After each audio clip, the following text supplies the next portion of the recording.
영생이란 무슨 뜻입니까? 영생. 네.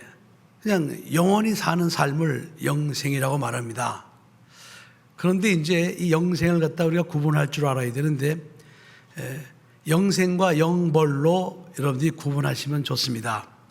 영생이라는 것은 우리가 하나님과 함께 영원히 사는 삶을 영생이라고 하고, 영벌이라는 것은 하나님과 관계없이 지옥에서 영원히 사는 삶을 영벌이라고 여러분들이 아시면 되겠습니다. 자, 그러나 많은 사람들이 자기가 영원히 사는 존재라는 사실을 모르고 그냥 살다가 죽으면 끝이라고 생각하는 사람들이 얼마나 많이 있는지 모릅니다. 하나님은 인간을 지으실 때 영생하는 존재를 만드셨거든요. 창세기 2장 7절에 여호와 하나님이 흙으로 사람을 지으사 그 코에 생기 하고 영을 불어넣으시니 그 사람이, 흙으로 만든 사람이 생명이 된지라, 영원히 사는 존재가 된지라. 이렇게 하나님께서는 사람을 지으실 때 영원히 사는 존재를 만들었음에도 불구하고 사람들은 그냥 살다가 죽으면 끝이지 뭐가 있느냐, 이렇게 생각하고 사는 사람들이 얼마나 많이 있는지 모릅니다. 그런데 여러분, 만일에 사람이 살다가 죽으면 끝나는 존재라면은 개나 돼지나 소나 이런 것들하고 다를 게 뭐가 있겠습니까? 나는 살다가 죽으면 끝이야 이렇게 말하는 사람들 보면은 그 말하는 진위를 정말 참 안타깝게 생각을 해요. 사람이 짐승보다 우월한 것은 딱 한 가지예요, 여러분. 짐승은 살다가 죽으면 끝이에요. 그러나 사람은 끝이 아니라 영생의 삶이 있다는 사실, 그거 하나 자랑할 건데 그걸 부인하고 살면은 그게 사람이냐고요. 사람이 이 세상 살다가 죽었을 때 여러 가지 표현이 있어요. 그죠? 운명하셨습니다. 이런 말도 있죠. 그죠? 또는 네, 소천하셨습니다. 별세하셨습니다. 또는 돌아가셨습니다. 이런 기타 등등 여러 가지 말이 있어요. 그런데 그 중에 하나가 영원히 떠나가셨습니다. 뭐 이렇게 말하기도 하잖아요. 그죠? 그러니까 죽음이라는 것은 육체 속에 들어있던 영혼이 육체 바깥으로 나가는 걸 죽었다고 그러는 거예요. 그래서 우리 육체 속에 영혼이 들어와 있으면 살아 움직이는 것이고, 그 영혼이 언제든지 야, 나 이제 그만 네 속에 있기 싫어, 나 나갈 거야, 그 영혼이 쑥 빠져나가면 그 사람의 육체는 뭐가 되죠? 시체가 되는 거예요, 여러분. 그러니까 이게 간단한 거예요. 죽음이라는 게 아무것도 아니에요. 어떤 사람은 이 땅에 살면서 자기를 위해서 많은 걸 쌓아두자고 그럴 때 하나님께서 말씀하시죠. 이 어리석은 자야, 내가 오늘 밤에 네 영혼을 취하리니 그러면 네가 그 쌓아두려고 했던 것이 네 것이 되겠느냐, 이렇게 말씀하셨습니다. 사람이 자기는 아무리 살다가 죽으면 끝나는 존재라 할지라도 하나님은 인간을 그렇게 만드시질 않았어요. 만들 때부터 인간을 영적인 존재로, 영원히 사는 존재로 만드셨다, 이 말입니다. 그런데 많은 사람들이 야, 죽으면 끝이야, 뭐가 있어, 죽으면 다 끝나는 것이지, 이렇게 말하는 사람이 영생이 있다고 생각하는 사람보다 훨씬 많지 않습니까? 그렇잖아요, 그죠? 그런 사람들은 실제로는 야, 나는 개보다 못한 인간이야, 그 뜻입니다. 나는 돼지보다 못해, 나는 소보다 못해, 그걸 스스로 자인하는 거예요. 왜? 여러분, 개가 먹고 살기 위해서 돈 벌고 그 길을 쓰는 개 있습니까? 돼지가 먹고 살기 위해서, 돼지가 자기 집 지으려고, 돼지가 자기 새끼 낳고 새끼 위해서 고민하고 그런 돼지 있습니까? 소가 있습니까, 여러분? 그런 것들은요, 한번 살다가 죽는 것들은 돈 벌려고 길을 쓸 필요도 없고 많이 쌓아두려고 할 것도 없고, 오히려 사람들이 개밥 딱 바치죠. 돼지 갖다가 먹이 갖다 주죠. 소 먹이 주죠. 사람들이 그 한 번 살다가 죽으면 끝나는 존재들을 갖다가 그렇게 섬기고 있어요. 요즘에 무슨 반려견, 반려묘 이런 말 있지 않습니까, 여러분? 요 동천동에 가면 요 동광교회 아시죠? 안강모 목사님 심호하는 교회. 그 동광교회 뒷마당에 그 동광교회에서 큰 개죠. 강아지가 아니고 큰 개 한 마리를 키웁니다. 그래서 이제 이분은요, 어디 가서 같이 음식을 먹으면은 꼭 뼈다구 같은 걸 추려요. 이렇게 추려가지고 이거 그 개 갖다 준다고 이렇게. 그런데 어느 날 여자 3명이 찾아와 갖고는 뭐라고 말하는 거 아니? 이렇게 개를 갖다가 학대를 하면은 이거 고발한다는 거예요. 그래서 우리가 무슨 개를 학대를 하느냐? 그랬더니 개를 갖다가 이렇게 뭐 난장에다가 이런 지저분한 집에다가 이렇게 키우고 막 사람이 먹는 밥 갖다 의도다 주고 이거는 학대라 이거예요. 동물 학대죄를 고발하겠다는 거예요. 그래서 기가 막히잖아요, 그죠? 근데 그 여자들이 그러더래요. 그러면은 우리한테 이 개를 맡겨라. 우리가 이 개를 키우겠다 그러더래요. 어떻게 키우려고 그러냐 그랬더니 그 여자 셋이서 분담을 해갖고 한 여자는 아침에 그 개가 먹을 사료를 갖다가 사다가 갖고 온대요. 한 여자는. 그 다음에 또 한 여자는 그 개를 낮에 데리고 산책을 시킨대요. 산책. 묶어뒀다고 그 학대하는 거래. 산책. 또 한 여자는 뭐 하는 거 아니? 그 개집을 새로 갖다가 잘 지어주고 그리고 개집을 매일 청소한다는 거예요. 이게 제정신입니까, 여러분? 생각을 해보세요. 근데 젊은 여자들이 와서 그렇게 한다는 거예요. 젊은 여자들이 와서. 그런 개 같으면 정말 그 개팔자, 상팔자죠. 그러나 여러분, 아무리 그런 상팔자라도 개는 죽으면 끝이에요, 여러분. 돼지도요, 사람이 매일 그 염을 갖다 이렇게 바치지만은 그거 잡아먹으려고 키우는 거고, 죽으면 끝이에요. 소도 마찬가지예요, 여러분. 그런데 죽으면 끝이다? 도대체 이 사람은 도대체 뭐가 되고 싶어 그런 말을 하는지 모르겠어요, 여러분. 그런데 자기가 아무리 죽으면 끝이다라고 이렇게 큰 소리를 쳐도 그건 자기가 젊었을 때 하는 얘기예요. 죽음과 상관이 없고 죽음과 거리가 멀 때 하는 얘기입니다. 자기가 병들었거나 아니면 나이 많아서 이제 늙어 죽을 때가 되면은 사람은 본능적으로 영생에 대해서 생각을 하지 않을 수가 없게 됩니다. 이거 그 예수쟁이들이 그렇게 무슨 뭐 죽고 나서 천국과 지옥에 하는데 정말 그런 게 있는 거 아니야? 어떻게 되는 거야 도대체? 알 수가 있어야죠. 그래서 그때부터 이제 두려움과 불안을 가지고 살아가게 됩니다. 이건 본능이에요. 그러다 이제 죽을 때가 정말 가까이 오면요, 이게 뭐가 보이는 거예요. 뭐가 보여. 그러니까 이 죽음이라는 것은 신학적으로 얘기하면은 육체에서 영혼이 분리되는 거거든요. 이렇게 육체에 있던 영혼이 육체 바깥으로 나가는 걸 이걸 갖다 죽음이라고 그래요. 그런데 이제 그 죽는 날이 가까우면, 분리되는 날이 가까이 오게 되면은 영안이라는 게 열려요. 그래서 영적인 존재를 보게 됩니다. 많은 사람들이 얘기를 안 해서 그렇지 사실은 이 죽음 앞에 섰을 때 어떤 존재를 보게 되는 거예요. 그가 보고 죽어서 말을 안 해서 그런 것이지. 제 고모부가 이제 돌아가실 때가 됐어요. 그래서 제가 이제 마지막으로 한번가 뵈야 되겠다 그러고 이제 고덕동에 있는 아파트를 찾아갔습니다. 문간방에 누워 계시더라고요. 그래서 제가 들어갔어요. 그랬더니 제 고모부가 저를 보고 하는 얘기가, 기수가 그래요. 지금 저 문 바깥에 시꺼먼 옷 입은 사람 2사람이 자기를 데리러 왔다는 거예요. 그러니까 돈 10,000원 줘서 빨리 보내라는 거예요, 저한테. 그래서 이제 돌아가실 때가 됐구나. 그러니까 지금 제 눈에는 안 보여요. 그러나 지금 돌아가실 때가 임박한 그분의 눈에는 굉장히 그 죽음의 사자가 보였던 거예요. 그리고 그 다음날 돌아가셨습니다. 이 얘기를 식구들이 많아도 저한테밖에 안 하는 거예요.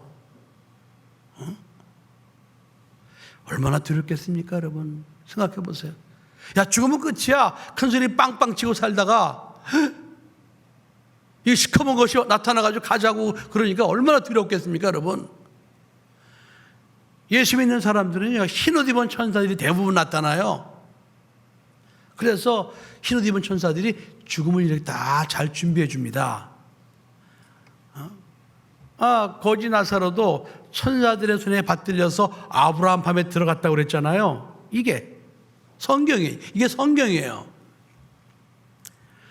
그러나 이제 살다가 죽으면 끝이다라고 생각하는 사람들은요, 그 시커먼 게 나타나면 이제 두려운 거예요. 그래서 그것이 가자 하고 끌고 갈 때 안 끌려가려고 막 몸을 비틀고 난리가 나는 거예요. 인상을 쓰고 막 시커먼 똥을 싸고요. 그래서 수시라는 말이 있는 거예요, 여러분. 아니, 죽을 때 곱게 죽지 왜 이렇게 몸을 틀고 죽어? 그러다가 염을 해야 되지 않습니까? 그러니까 뒤틀린 상태에 어떻게 염을 합니까? 그러니까 그걸 빨리 굳기 전에 염하기 좋도록 이렇게 풀어주는 거, 그걸 수시라고 그러는 거예요. 영혼 떠난 육체가 말하고 있는 겁니다. 여러분, 사람은 육체가 살다가 죽으면은 육체는 흙이나 먼지로 돌아가지만은 그 속에 들어있었던 진정한 영혼은 절대로 죽는 게 아닙니다. 영혼은 영생하는 거거든요. 사람들이 그걸 모르고 사는 것이죠.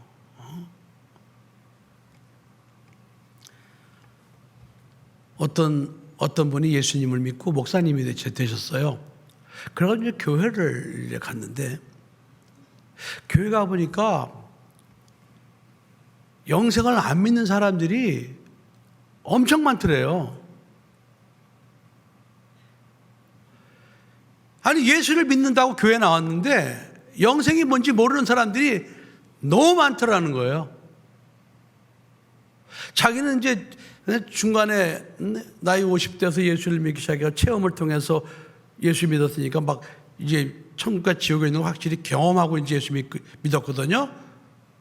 그래가지고 이제 자기가 이제는 목사님이 돼가지고 교회 와서 보니까, 아니, 교회 나온 사람들이 글쎄 영생을 모르는 사람들이 엄청 많더라는 거예요. 그런데 오히려 그 사람들이 영생에 관심이 없고 물질에 관심이 있고 명예에 관심이 있고 자기 육체적인 영달에 관심이 있고 자기 자식 새끼 잘 되는 거에 관심이 있고 온통 여기에만 관심이 있지 영생에 대해서 관심이 있는 교인들이 굉장히 귀하더라는 거예요. 깜짝 놀랐다는 거예요. 아니, 예수를 믿는 목적이 영생인데, 아니, 그 영생에 대해서 관심이 없고 어떻게 이렇게 육체에만 관심을 갖고 있을까? 그래서 자기가 충격을 받았다 그러더라고요. 여러분, 예수를 믿는 목적이 뭐예요? 영생을 얻기 위해서 예수 믿는 거예요. 요한복음 3장 16절에 하나님이 세상을 이처럼 사랑하사 독생자를 주셨으니 이는 저를 믿는 자마다 멸망치 않고 무엇을 얻게 하려 하심이라? 네, 영생을 얻게 하려 하심이라. 영생을 얻게 하려고 하나님이 독생자 예수 그리스도를 이 세상에 보내셔갖고 우리를 영생에 들어가게 하기 위해서 예수님이 그 모든 장애물인 죄를 그 피로 다 대속해 주시고 우리를 영생에 들어갈 수 있도록 은혜 베풀어 주신 거거든요. 그런데 정작 그 교회를 나온 사람들이 이런 영생에 대해서는 관심이 없고 그 육체적인 것에만 관심을 갖고 살더라고, 그런 얘기를 제가 들었습니다. 여러분들은 무엇에 대해 관심을 갖고 있습니까? 무엇 때문에 예수 믿고 있습니까? 우리는요, 오늘 세상을 떠날지 내일 떠날지 모레 떠날지 아무도 자기가 떠날 날에 대해서 장담할 수 있는 사람은 아무도 없습니다. 이번에 튀르키예 거기서 지진이 일어나가지고 몇만 명이 새벽에 지진이 일어나는 바람에 자다가 그 아파트가 무너지고 그냥 깔려 죽었다는 거예요. 지금 뭐 그 매몰된 사람이 하도 많아가지고 지금은 뭐 2만 몇천 명이라고 그러는데 뭐 10만 명도 넘을 거라고 그래요. 지금 실종자 확인되지도 않고 지금은 뭐. 그러니까 아파트 이런 건물들이 그냥 폭삭 주저앉았으니까 밤에 자면서 거기 눌려가지고 죽은 사람이 얼마나 많겠어요. 그 사람들이 죽을 줄 알고 죽었겠습니까, 여러분? 거기에 나이 든 사람만이 삽니까? 아니라니까요, 여러분. 애기도 있고 어린아이들도 있고 유치원, 초등학교, 중학교, 대학교 장년들 다 골고루 섞여 있어요. 근데 그들이 예측도 하지 않았는데 한날 한시에 다 죽는 거예요, 여러분.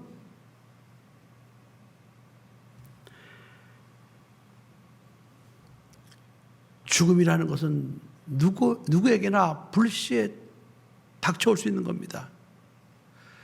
그런데 우리가 영생을 준비하지 않고 산다면은 이것처럼 안타까운 일이 어디 있겠습니까? 자, 오늘 본문에 보니까 여러분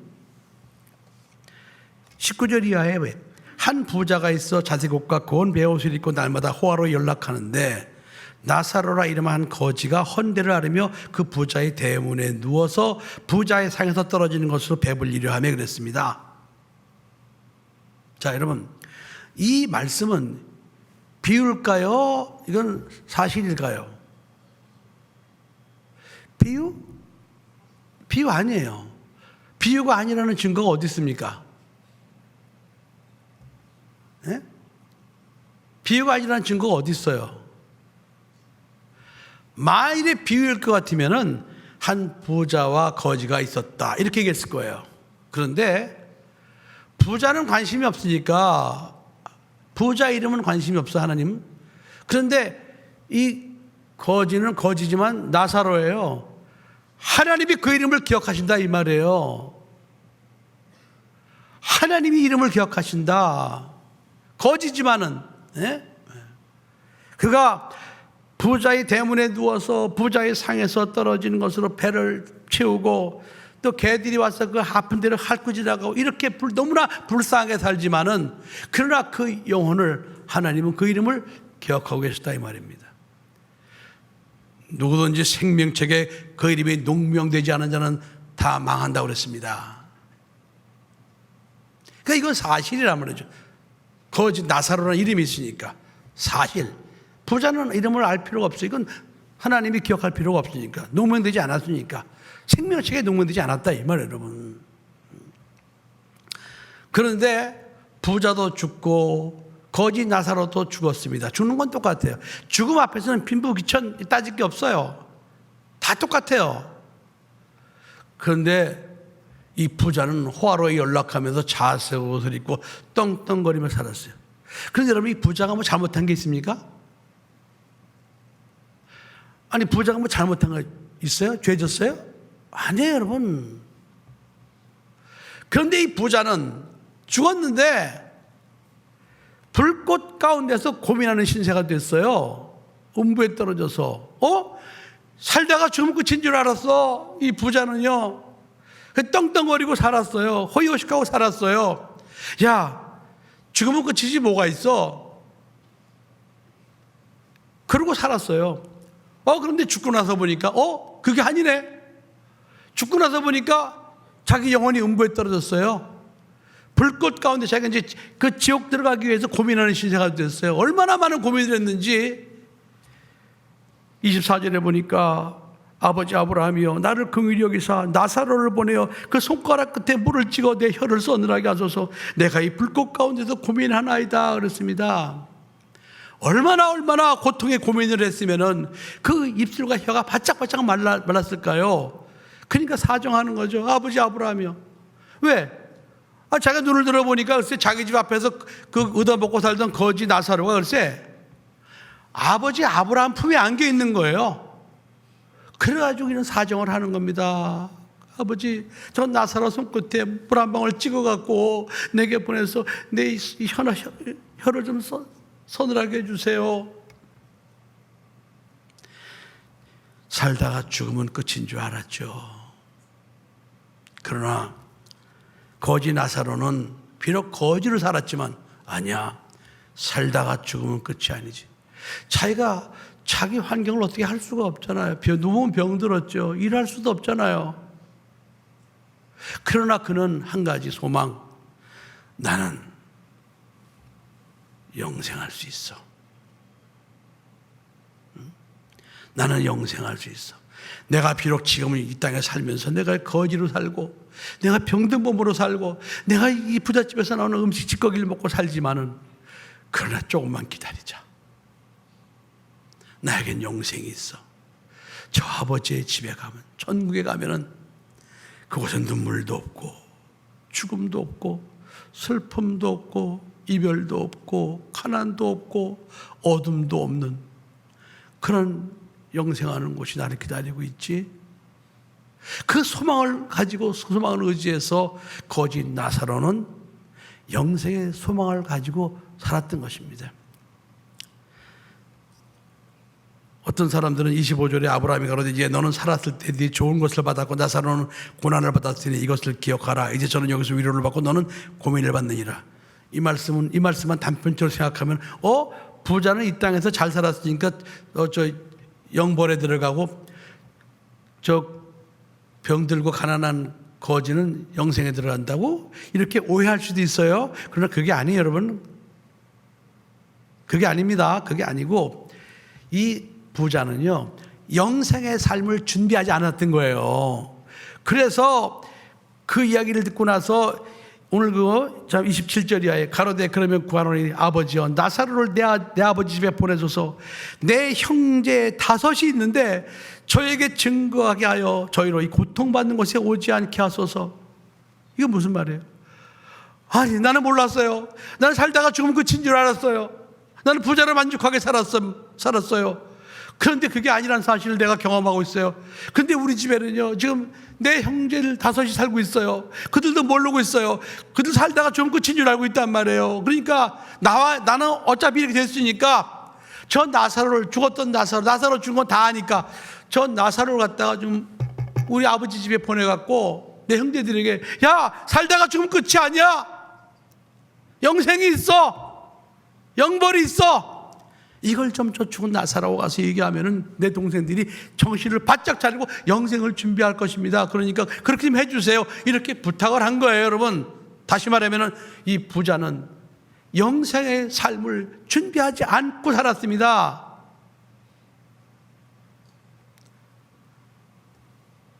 아브라함이 말합니다. 모세와 선지자들에게 듣지 아니하면 비록 죽은 자 가운데서 살아나는 자가 있을지라도 권함을 받지 아니하리라 그랬습니다.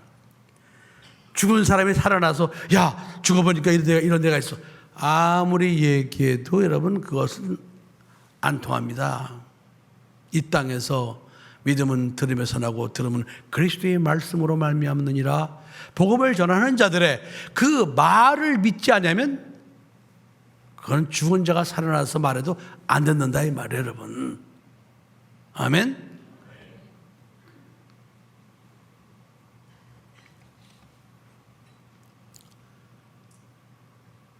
우리는 이 세상에 살면서 영생보다 물질에 관심을 갖고 살 때가 많이 있습니다. 우리 이 땅에 살면서 영생보다 명예 같은 것에 더 관심을 가지고 살 때가 많이 있습니다. 그런가 하면은 영생보다 목숨을 더 중요하게 여기고 살 때가 많이 있습니다. 그러나 영생이라는 것은 물질보다 명예보다 목숨보다 귀한 것입니다.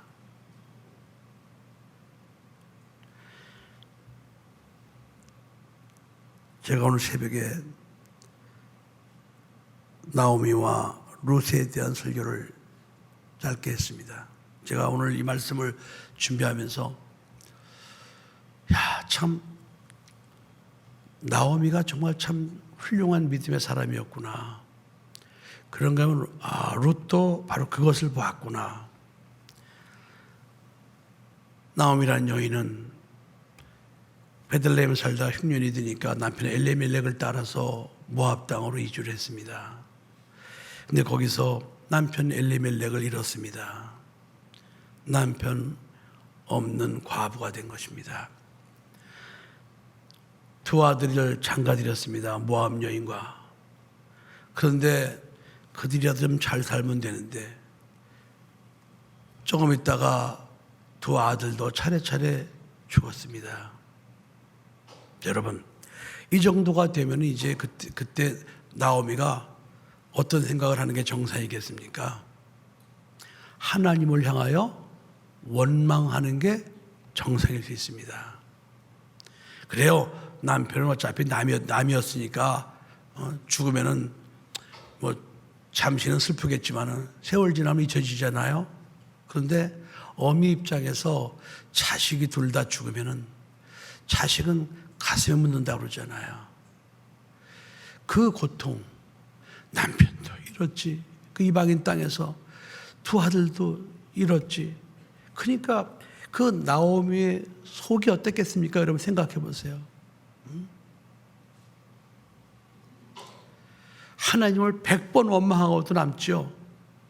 그렇잖아요. 내가 하나님을 믿고 의지하고 살았는데 도대체 하나님 뭐 하는 분이에요? 아니 내게 빼앗아갈 게 없어서 이렇게 다 뺏어가는 겁니까? 나 이제 하나님 필요 없어요. 아마 대부분 그런 반응이 나올 겁니다. 그런데 나오미는 끝까지 하나님을 의지하고 하나님께 기도하고 하나님의 위로를 받았던 것 같아요. 그래서 나오미는 이제 고향으로 돌아오려고 합니다.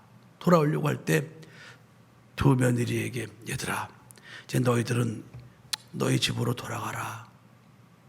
소망이 없어. 그랬더니 그 오르바라는 첫째 며느리는 자기 시어미 나오미의 말을 듣고 그 모압 땅으로 돌아갑니다. 근데 그러면서 이제 오르바라는 여인은 거기서 끝이 나는 거죠. 이방 여인이니까 원래.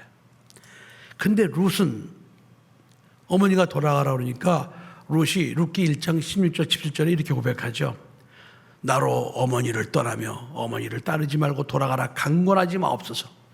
어머니께서 가시는 곳에 나도 가고 또 어머니께서 유숙하시는 곳에 나도 유숙하겠나이다. 어머니의 백성이 나의 백성이 되고 어머니의 하나님이 나의 하나님이 되시리니 어머니께서 죽으시는 곳에 나도 죽어 거기 장사될 것이라.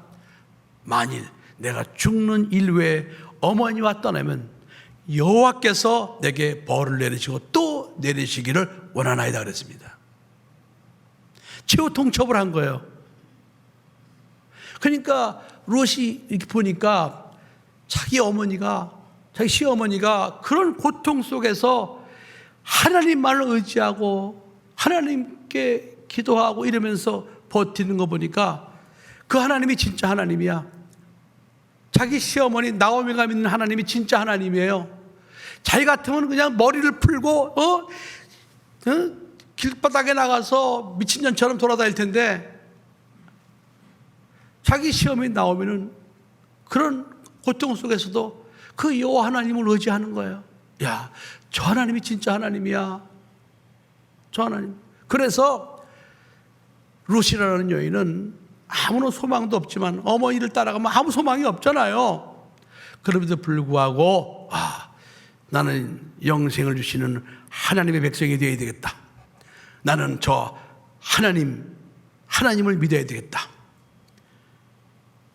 영생을 위하여 룻은 시어미 나오미를 따르게 된 것입니다. 여러분 믿으십니까? 영생이 그만큼 중요한 거예요, 여러분. 결국 그 중요한 영생을 따르니까 보아스를 만나게 되고 또 아들 오벳을 낳게 되고 오벳은 이새를 낳고 이새는 다윗을 낳으니라. 여러분, 불교는요, 윤회설이에요. 불교는 자기가 이 땅에 살다가 그 저지르는 업보에 따라서 수많은 세월이 지난 다음에 그야말로 개나 돼지나 소나 파리나 목이나 이런 걸로 다시 태어난다는 거예요. 여러분, 불교는 영생이 없어요. 그럼 천주교는 영생이 있느냐? 아니에요. 천주교는 착하게 살아야 구원받는다고 가르치는 거예요. 천주교를 믿는 사람들은요, 자기가 이 땅에 살면서 아무리 좋은 일을 많이 했어도 자기가 저지른 죄를 상쇄할 수 없다는 거예요. 그래서 누구든지 살다가 죽으면은 반드시 연옥이라는 곳에 들어가서 그 죄값을 치러야 된다는 거예요. 이게 천주교 구원교리입니다. 이 세상에는 어떤 종교도 어떤 사람도 영생에 들어가는 길을 안내해 주는 종교 사람은 없습니다. 오직 예수 그리스도만이 우리를 아무 노력도 하지 않은 우리들에게 영생의 길로 인도하신다는 사실 여러분 꼭 믿으시기 바랍니다. 이건 가장 중요한 거예요. 물질보다. 마태복음 19장에 보면 어떤 부자 청년이 예수님께 와서 물었습니다. 어떻게 하면 영생을 얻으리까?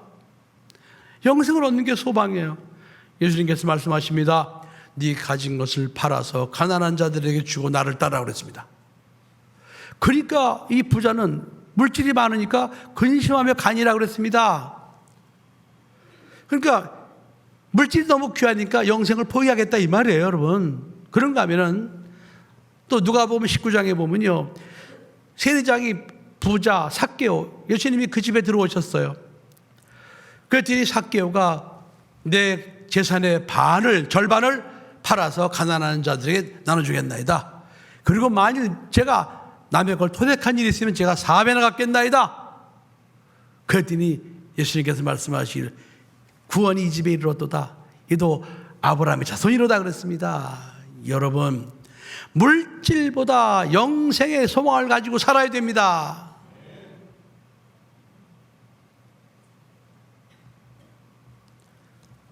명예 일장춘몽이에요. 화모 11홍이라고 그러잖아요. 명예가 영생과 무슨 상관이 있습니까? 한 것도 아니에요, 여러분. 목숨? 여러분, 목숨이 중요하다고 생각하죠? 근데 중요해요. 그러나 영생보다 중요하지 않습니다. 예수님께서 목숨을 버리셨어요. 왜? 영생하기 위해서. 그리고 많은 영생하는 자들을 낳기 위해서 예수님도 목숨을 버리셨다고 그랬습니다. 스데반도 복음을 전하다가 돌에 맞아 죽는 목숨을 버렸어요. 왜? 영생을 위해서. 베드로는 거꾸로 십자가에 매달려 죽었습니다. 야고보는 이 칼에 보기 위해 죽었습니다. 바울도 그랬습니다. 많은 순교자들이 목숨을 잃었어요. 왜? 영생이 중요하니까. 영생을 위해서.